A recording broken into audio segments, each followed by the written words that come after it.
Hi, everybody. Jeff Reinhardt here, LMP and Lancaster Online.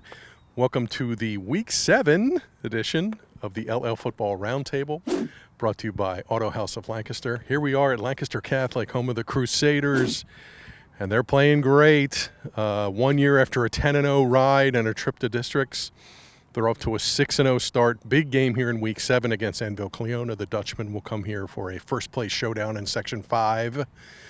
Should be exciting. Let's bring in one of the top backs in the LL League. We've talked about Jake Williams a lot in the first 6 weeks. This kid's right on Jake's tail here for the rushing lead, and he's having a whopper season. He is Elijah Cunningham. Get on in here. How are you, man? Nice to see you. Great start. Speak about the start. 6-0, and you guys are playing really well. What's happening over here, and why are you playing so well? It really all starts with the practices and the off season that we had. We had one of the best numbers in the weight room this past summer, so that definitely helps, because last year we're kind of lacking with the weights, but now everybody is in the weight room. Our practices are going well. Give some love to the O-line. You're at 1,200 plus yards. You had 330 plus the other night against Hamburg. You're playing well, but I think a lot of that's O-line. How good has that group been for you, and what have the holes been like for you on Friday nights? I love them to death. They're really good. They've been working hard in the weight room, practices, doing what they have to do. Also, our wideouts, they're blocking well too. Every time I bounce to the outside, those blocks are taken care of too, so I appreciate them as well. A lot of big games in Section 5. Seems like every week's a big game, and you're taking everybody's best punch anyway because you're the champs. Took care of Hamburg handily. Now you get Anvil Cleona. They've won 3 in a row. You're tied with them. So this is a first-place game on Friday.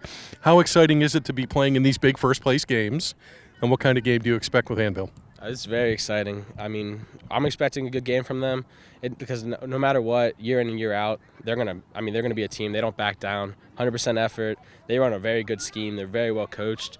So no matter what, like if we're not disciplined, anything could happen, talent-wise or not. So I expect it to be a good game. It's going to be a fight. I expect to be in all 4 quarters. Something we haven't quite done too many games this year. So. I watched film. They look pretty solid. They can run the ball good. And they also get people watching in the backfield too much, and then they'll throw it. So we have to just keep watching film and then practice hard. It's going to be a really great game. D-line, we're going to have some switches this week. We're excited. It's good because we have 6 or 7 guys we can confidently say plug in there, D and D tackle, and can make plays. So hopefully with what we're doing this week, we'll be able to minimize the run game, and that should open up a lot of stuff. And then offensively, I mean, same game plan. We got to get Eli the ball. I mean, that's our best way to win, just get him the ball. So. And we're back in the studio for the LL Football Roundtable, brought to you by Auto House of Lancaster, fresh from Lancaster Catholic, yes. Where the Crusaders. We're going to talk a lot about the Crusaders in this edition of the big show. My name is Mike Gross, and to my left is Jason Guarente. To my right is the Rhines. And this edition of the show, we're really going to focus on 3 games because we're kind of at the point of the season where we have an idea what some of these teams are. We're looking at section races and seeing, there's going to be decisive games here that are going to determine section winners and all that kind of stuff. And there are 3 of them, really good ones this week, and not maybe 3 that the average casual fan would have predicted at the beginning of the year, right? Is that fair? Yeah. So let's start in Section 5 because we did start with the Crusaders of Lancaster Catholic. Anvil Cleona at Catholic. Jeffrey. Fun game. 2 teams that are going to run the heck out of the ball. I hate to go backwards, but Anvil could have beat them last year. 14-13. Anvil had a shot for 2 late. Right. Didn't get it. I forgot about that. Catholic ended up going 10-0. Good stuff. Okay, Dutchman, 3 wins in a row. Yeah. Barely beat Kutztown last week, 41-40, craziness. But Anvil's kind of found it. 3 straight wins, playing pretty good D, running the heck out of the ball. They got to deal with Elijah Cunningham, who we chatted with. Who maybe we haven't talked about enough. Not enough, and I said this somewhere. Jake Williams kind of gets a lot of love for what he's done on the ground, understandably. But Elijah Cunningham, 332 yards and 5 touchdowns last week against Hamburg. He's at 1,100 plus and 17 touchdowns. He's really good. This just in, yeah, that's good. That's good numbers. What do you think, Jason? When you look at this matchup, what do you think? Before the season, it's Lancaster Catholic and Schuylkill Valley in 5, right? You got Bruce Harbaugh, coach at Schuylkill Valley, used to coach at Lancaster Catholic, won state championships there. That's kind of the game. It's the last game of the season that you circled. But there's Anvicleona, 3-0 in the section, hanging around. They haven't played either of those teams that we thought were perhaps the top 2 in the section. And they run the ball like crazy, 319 yards a game. You got a chance when you can run the ball like that. So we'll see if this is a 3-team race instead of a 2-team They race. run the heck out of the ball, and they run the veer, which is fresh out of the 1970s. It's an unusual offense that's hard to prepare for. So that's another element of this, right? It is. Tons of runs. Best rush defense wins this one. I'm expecting a lot of points. Great game. Let's go to Garden Spot and Twin Valley. Garden Spot, 2 big wins in a row here. I'm going to go to Jason on this one. Maybe Twin Valley got caught looking ahead last week. Smidge. Yeah, pushed a little bit by Solanco, almost coughed that one That up. one surprised me a little. Yeah. They found a way. And, maybe they have more weapons than Garden Spot. They have a more versatile running game. A little bit. Garden Spot's more of the Kai Harding show, both throwing and running the ball. They get it at home, and it's another one of those fun matchups, much like Ephrata last week, where it's 2 teams that are not traditional powers. One of them's going to be 7-0. Yeah. One of them's going to have a real good chance of running the table, whoever comes out. I agree. Yeah. Garden Spot 6-0, first time since 2012. Been a while. TV 6-0, first time in program history. So they're sort of in uncharted territory here for those guys. Love the rushing game here. Engel and Johnson have been an unbelievable 1-2 punch for the Raiders. Wow. They're both over 700 rushing yards. They both average like 10 yards a carry. So Garden Spot defense under the spotlight here. Spartans got to stop their run. Twin Valley has almost no football history. In fact, I can remember when they didn't have a football program. Wow. It wasn't that long ago that they didn't have a football program.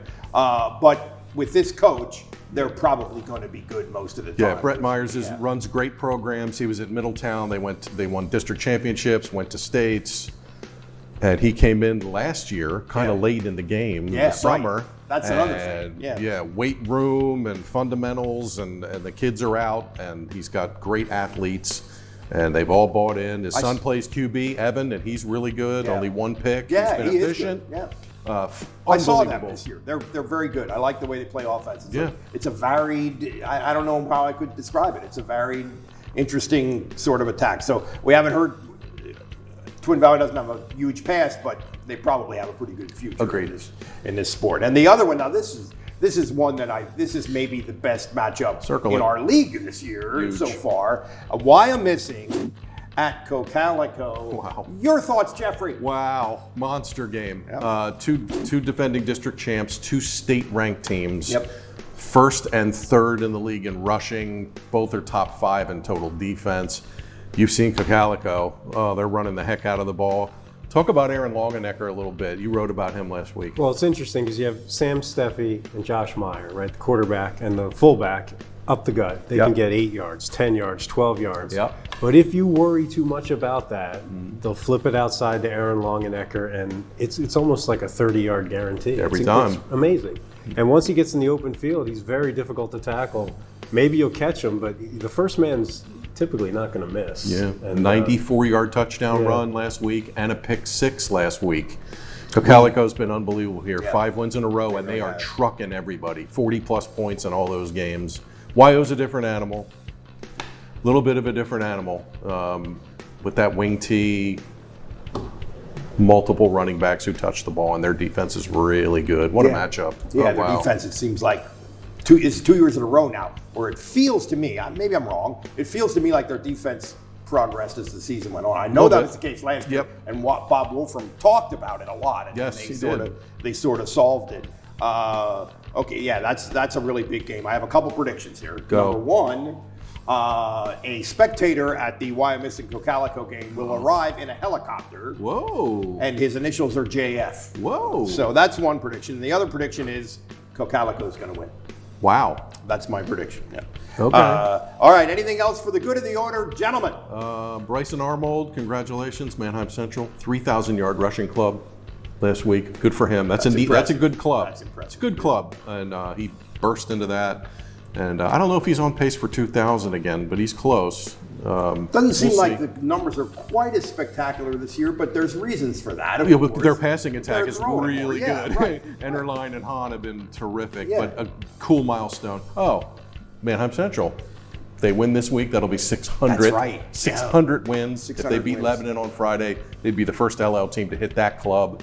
Wilson has 597, so 3 more and Wilson's in. But Central can hit 600 on Now, Friday. in the game in Delaware, Zach Hahn got hurt a little bit. That has not turned out to be a thing. Nope. That was, okay. Nope, he was back the next week, and he's been fine. All right, gang, this has been the LL Football Roundtable brought to you by Auto House of Lancaster. For Jason Guarente, for Jeffrey Reinhardt, I'm Mike Gross. See you later.